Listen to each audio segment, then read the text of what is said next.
Oke, bismillahirrahmanirrahim. Assalamualaikum warahmatullahi taala wabarakatuh. Halo kawan-kawan semua dimanapun Anda berada, selamat berjumpa kembali di channel saya. Kita kali ini masih fokus di pembahasan soal-soal CPNS dalam kaitannya untuk kita mempersiapkan diri kita dalam menghadapi tes CPNS yang insya Allah mungkin akan kita hadapi selama beberapa bulan ke depan. Tentunya untuk hasil yang memuaskan dan juga yang mengembirakan, kita harus disertai dengan usaha yang keras. Juga tidak lupa untuk berdoa. Jadi judul lagunya Perjuangan dan Doa. Lagi-lagi judul lagu gitu ya. Just kidding. Oke, next lanjut untuk mengusap waktu ya. Nomor 1 nih.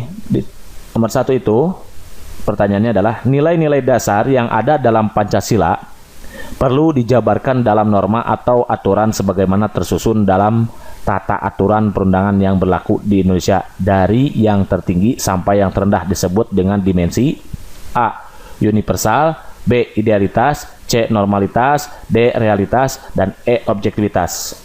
Objektif gitu ya. Oke kawan-kawan, perlu kita ketahui bahwa Pancasila sebagai ideologi itu mencakup mulai dari dimensi, ada dimensi yang pertama itu ada dimensi idealitas di sini, idealitas. Kedua ada dimensi realitas.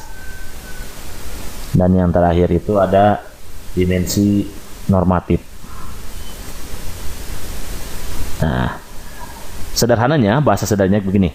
Kalau dia dimensi idealitas, maka setidaknya kita di sini akan mengandung nilai-nilai yang mengarah kepada ideal gitu. Jadi dia itu mempunyai makna karena mengandung nilai-nilai yang dianggap baik. Jadi dia mengandung makna karena nilai-nilai yang dianggap baik, nilai yang dianggap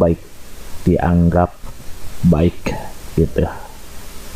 Nah, kalau dimensi realitas, nama juga dimensi realitas. Realitas berarti di sini ide yang real.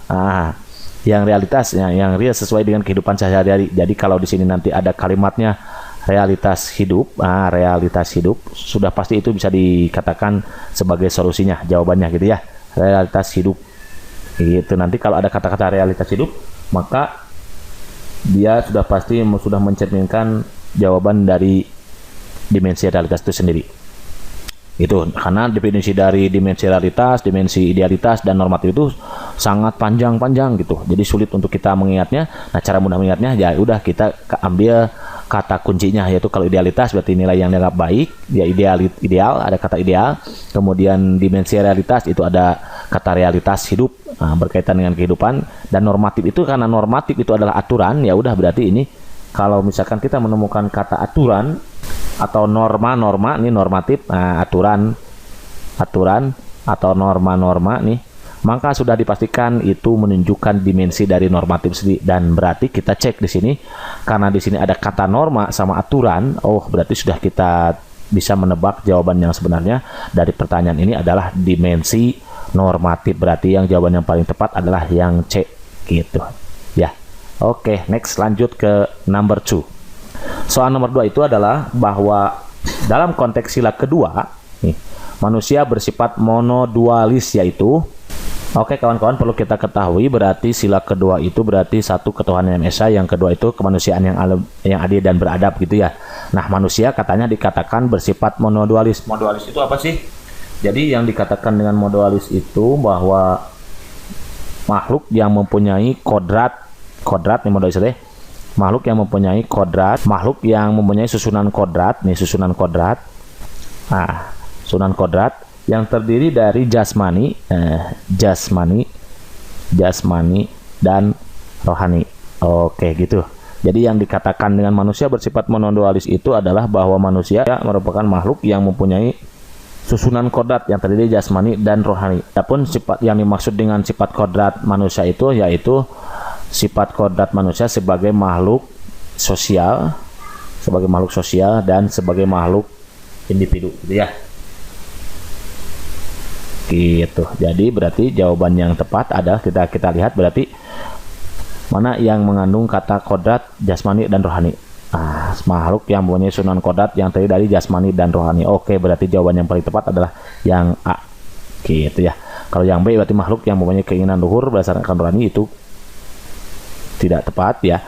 Lalu makhluk C makhluk yang bergantung pada Tuhan, ini juga kurang tepat sesuai dengan jawaban yang diinginkan gitu ya. Makhluk yang berketuhanan kepada makhluk lainnya juga tidak tepat, itu berarti makhluk sosial itu ya namanya. Makhluk yang memperlakukan manusia lainnya sesuai harkat dan martabat, itu jelas tidak ada di dalam definisi model dualis itu sendiri. Berarti jawaban yang paling tepat adalah yang A. Oke, lanjut ke number 3. Soal nomor 3 itu adalah berikut ini yang merupakan sila keempat dari Piagam Jakarta adalah bla bla bla. A. Kerajaan yang dipimpin oleh hikmah kebijaksanaan dalam perseoratan perwakilan. B. Ketuhanan dengan kewajiban menjalankan syariat Islam bagi pemeluk-pemeluknya. C.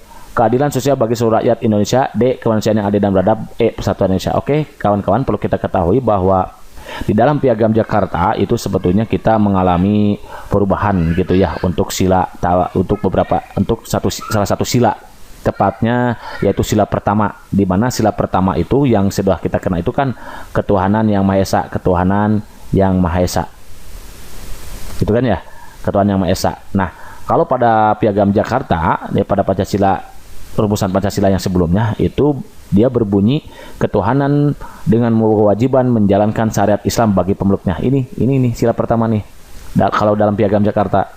Kemudian atas dasar kesatuan dan persatuan dan keutuhan NKRI juga kebinekaragaman rakyat Indonesia, maka digantilah rumusan Pancasila yang asalnya sila ke-1 itu ketuhanan dengan kewajiban menjalankan syariat Islam bagi pemeluknya, diganti menjadi ketuhanan yang Maha Esa. Gitu sejarahnya itu. Sila kedua itu adalah sama seperti yang sudah kita kenal, yaitu kemanusiaan yang adil dan beradab. Kemanusiaan yang adil dan beradab, yaitu beradab. Untuk yang ketiga, sila ketiga itu adalah persatuan Indonesia. Dan keempat itu adalah kerakyatan yang dipimpin oleh hikmah kebijaksanaan. Tulisannya bagus ya. Dalam permusyawaratan perwakilan. Nih, musyawaratan garis miring perwakilan. Nah, sepertinya sudah nempel di benak kita gitu kan ya, karena sering dibaca tiap hari Senin pada saat upacara di sekolah gitu dulu. Kalau kita yang serajin upacara, kalau nggak pernah upacara pasti lupa gitu. Oke, next yang kelima itu adalah keadilan sosial bagi seluruh rakyat Indonesia. Keadilan sosial bagi seluruh rakyat Indonesia. Seluruh rakyat Indonesia. Oke, berarti kalau begitu bisa kita tebak jawaban yang paling tepat adalah yang A, berarti kerakyatan yang dipimpin oleh hikmah kebijaksanaan dalam perseoratan perwakilan. Oke, jadi sila keempat pada Piagam Jakarta itu sama dengan sila yang sudah kita kenal gitu, yang sudah kita kenal sekarang ini gitu ya, tidak ada perubahan. Hanya sila ke-1 saja nih, yang asalnya ini sila ke-1. Ya, lalu ini kemanusiaan yang beradab, ini sila kedua. Persatuan Indonesia itu sila ketiga nih. Lalu ini keadilan sosial itu sila kelima, dan ini sila keempat. Oke, pada Piagam Jakarta gitu ya. Next, soal number 4. Berikut ini merupakan salah satu anggota panitia 9 kecuali oke, A. Adam Malik, B. R. Abi Kusno Cokro Sujoso, C. Muhammad Yamin, D. Haji Agus Salim, dan E. Kiai Haji Kahar Muzakir. Oke, kawan-kawan, perlu kita ketahui bahwa panitia 9 ini dia diketuai oleh ketuanya adalah Insinyur Soekarno. Oke. Kemudian wakilnya ini adalah Muhammad Hatta, wakil itu Muhammad Hatta ya. Kemudian anggotanya itu adalah diantaranya Muhammad Yamin, kemudian Haji Agus Salim,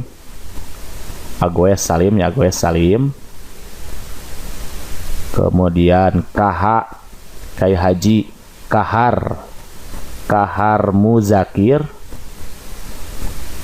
anggotanya itu. Lalu R. Abi Kusno Cokro Sujoso. Nah, gitu ya, lanjut. A. Maramis di sini. A. Maramis. Kemudian ada Subarjo Subarjo gitu ya, Subarjo, dan KH Wahid Hasim, KH Kiai Haji Wahid Hasim.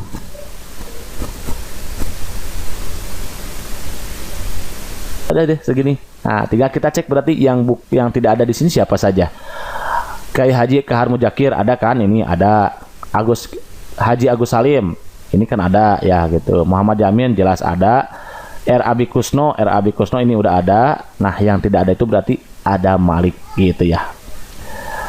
Oke, kalau ada Malik itu tidak ada di panitia 9 ini. Oke, jadi berarti jawaban yang paling tepat adalah yang A. Oke, next number 5. Soal nomor 5 itu adalah sidang pertama BPUPKI membahas tentang bla bla bla. A. Dasar negara, B.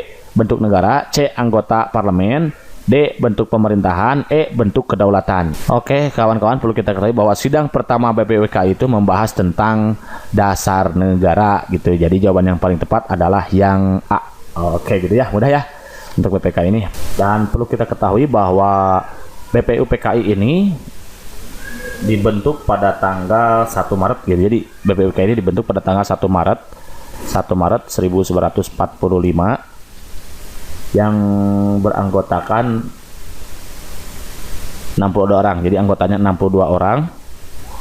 Kemudian ditambah lagi 7 orang perwakilan dari Jepang, ditambah 7 orang perwakilan dari Jepang ya, perwakilan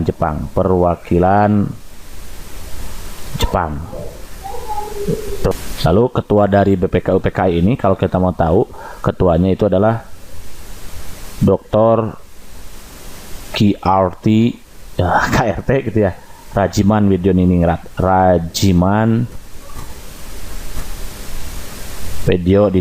Widyodiningrat.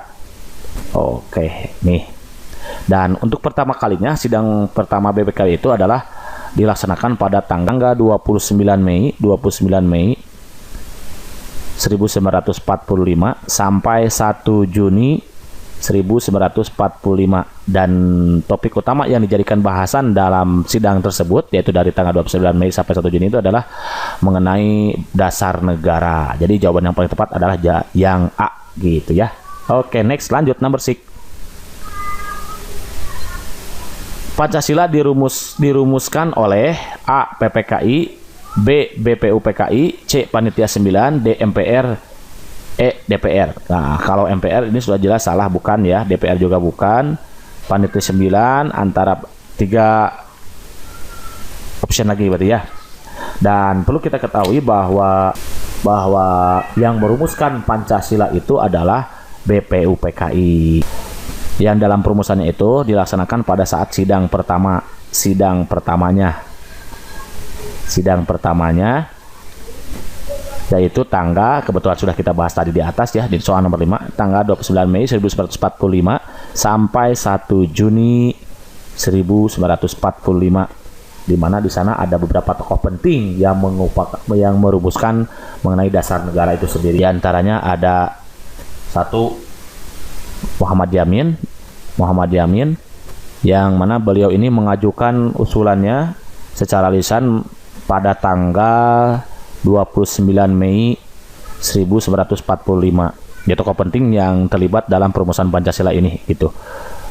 Yang kedua itu ada Profesor Dr. Mr. Supomo SH, nah dari seorang ahli hukum gitu ya, yang mana beliau mengemukakan 5 asasnya tentang dasar negara itu pada tanggal 31 Mei 1945. And then yang terakhir itu ada Insinyur Soekarno, yang mana beliau menyampaikan rumusan ini mengenai dasar negara ini pada tanggal 1 Juni 1945. Jadi lengkaplah, sudah kita ketahui bahwa sidang pertama BPUPKI dari tanggal 29 Mei sampai 1 Juni itu diantaranya adalah membahas tentang dasar negara, yang mana dasar negara itu dikemukakan oleh beberapa tokoh penting, diantaranya Muhammad Yamin pada tanggal 29 Mei, lalu Profesor Dr. Mr. Spomo pada tanggal 31 Mei, dan Isu Solo pada tanggal 1 Juni, begitu. Oke, next. Jadi jawaban yang paling tepat adalah B ya, BPUPKI. Oke, next, number 7. Suatu konstitusi yang tidak dituangkan dalam dokumen formal disebut A. Undang-undang tertulis, B. Undang-undang tidak tertulis, C. Undang-undang amandemen, D. Undang-undang 1945, E. Undang-undang federasi. Oke, kawan-kawan, perlu kita ketahui bahwa klasifikasi konstitusi itu, klasifikasi konstitusi itu terdiri dari satu, undang-undang tertulis dan tidak tertulis. Kemudian yang kedua, konstitusi fleksibel dan rigid ya, fleksibel dan rigid ya, rigid. Kemudian yang ketiga itu konstitusi derajat tinggi dan tidak derajat tinggi, kebalikannya, tidak derajat tinggi. Kemudian keempat itu ada konstitusi serikat dan konstitusi kesatuan. Serikat dan kesatuan. Kemudian yang terakhir itu yang kelima nih, ada konstitusi sistem pemerintahan presidensial dan parlementer. Oke. Presidensial dan konstitusi sistem pemerintahan parlementer. Oke, jadi nah, untuk kasus soal nomor 7 ini, di mana suatu konstitusi tidak dituangkan dalam dokumen formal, berarti kalau tidak dituangkan itu kan tidak tercatat. Kalau tidak tercatat berarti tidak tertulis. Jadi jawaban yang paling tepat itu adalah yang B. Gitu, undang-undang tidak tertulis gitu ya. Contohnya ini, kalau ada undang-undang yang tidak tertulis itu contohnya berlaku di Inggris, dia berlaku di Inggris dan di Selandia Baru gitu. Jadi negara yang memiliki konstitusi yang tidak dituangkan dalam dokumen ini yaitu di Inggris dan Selandia Baru. Oke, next, number 8. Suatu aturan perilaku kenegaraan yang didasarkan tidak pada undang-undang melainkan pada kebiasaan ketatanegaraan gitu ya, atau present bukan present di sini adalah, tapi presiden harusnya bukan present ya. Dan presiden itu kalau di dalam kamus bahasa Indonesia adalah suatu hal yang terjadi lebih dulu yang kemudian dapat dijadikan contoh untuk tahun sekarang gitu presiden itu ya. Disebut bla bla bla. A. Undang-undang tertulis, B. Undang-undang tidak tertulis, C. Undang-undang federasi, D. Konstitusi, E. Konveksi.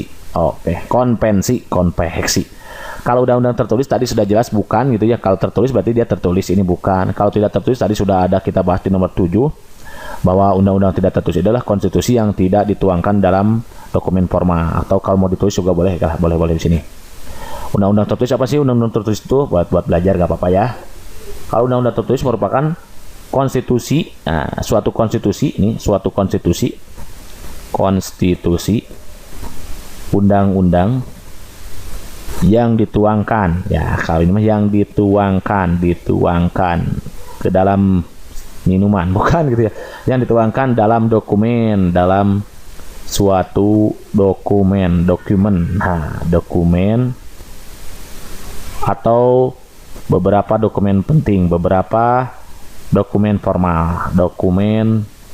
formal itu definisi dari undang-undang tertulis. Nah, kalau definisi dari undang-undang tidak tertulis sudah kita tulis di atas tuh nomor 7, berarti dia adalah suatu konstitusi yang kalau tadi mah dituangkan, sekarang kebalikannya, tidak dituangkan gitu ya, dalam dokumen formal. Oke.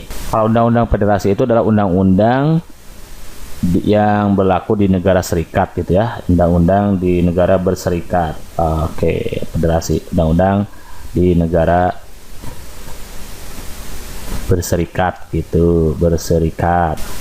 Kemudian kalau konstitusi sebetulnya itu memiliki makna yang lebih luas gitu ya, yaitu sebetulnya berasal dari bahasa Prancis yang Asia katanya adalah constitute, constituer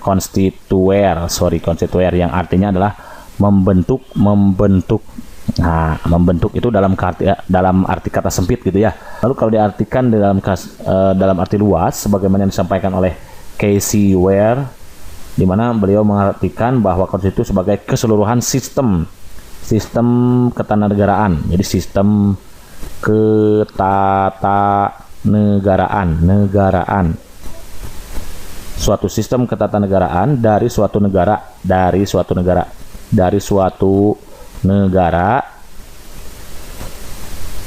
berupa kumpulan